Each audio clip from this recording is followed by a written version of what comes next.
আসসালামু আলাইকুম সম্মানিত ভিউয়ার্স। আজ শুক্রবার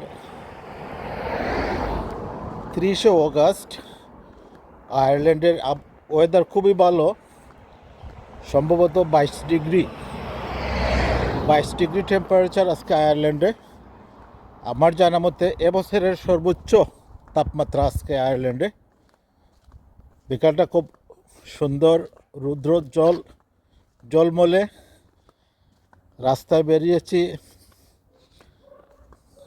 কিছু কথা বলতে চাই একটি বিষয়ে। আমরা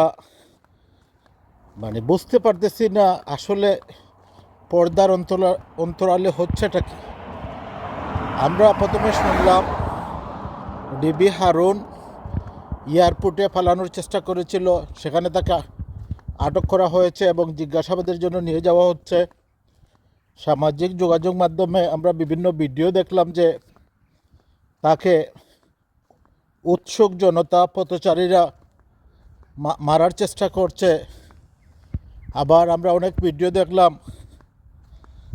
ডিবি হারুন খুবই আহত, শয্যাশায়ী হসপিটালে চিকিৎসা নিচ্ছে।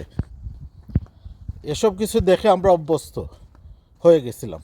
আমরা মনে করেছিলাম যে ডিবি হারুন আহত এবং চিকিৎসাধীন আছে, কিন্তু না। ইদানিং আবার প্রতিদিনই দেখি ঢাকার কোথাও না কোথাও ডিবি হারুনের সন্ধানে উৎসুক জনতা, পুলিশ, সেনা সদস্যরা তল্লাশি চালাচ্ছে। বিষয়টা বুঝলাম না। সে যখন এয়ারপোর্টে গেল তখন তাকে গ্রেফতার করা হয় নাই কেন? আবার গ্রেফতার করলে আবার পুলিশ, সেনাবাহিনী তাকে বিভিন্ন জায়গায় খুঁজতে যায় কেন? এটার বিষয়টা তো রহস্যজনক। তাছাড়া আবার ওই যে আমরা উৎসুক জনতার হামলা দেখলাম তার উপরে পুলিশের গাড়িতে, আবার দেখলাম সে হসপিটালের বেডে শুয়ে আছে, অনেক ফাইভ টাইপ লাগাল, বিভিন্ন যন্ত্রাংশ লাগাইল তার শরীরে। কোনটা সঠিক? সে এয়ারপোর্টে গেছিল, ওটা সঠিক?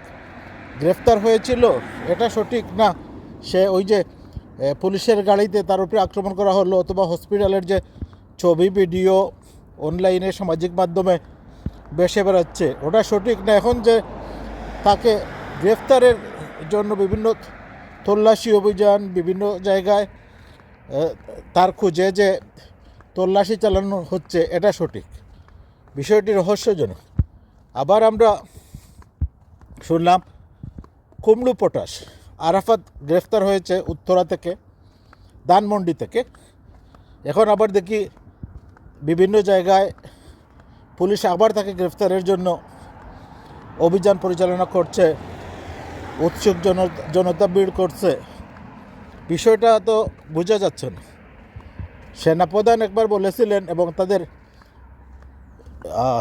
মিডিয়া সেল ISPR তারাও জানিয়েছিলেন যে 626 জন রাজনীতিবিদ, মন্ত্রী, আমলা, ব্যাংকার, তাদের ফ্যামিলি সহ সেনানিবাসে আশ্রয় নিয়েছিলেন প্রাণ রক্ষার্থে। পরবর্তীতে তারা তাদের নিজ দায়িত্বে সবাই চলে গেছে। এটা কেমনে সম্ভব?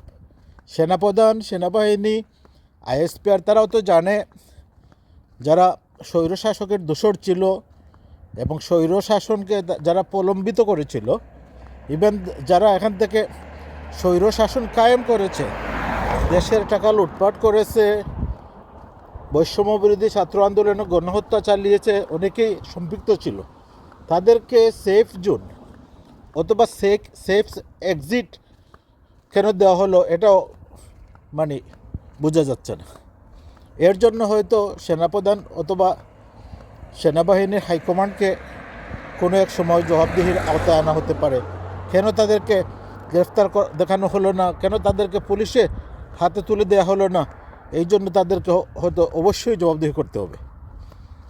তো সম্মানিত ভিউয়ার্স, হাঁটতে হাঁটতে এই ছিল। আবার কথা হবে ইনশাআল্লাহ। আসসালামু আলাইকুম।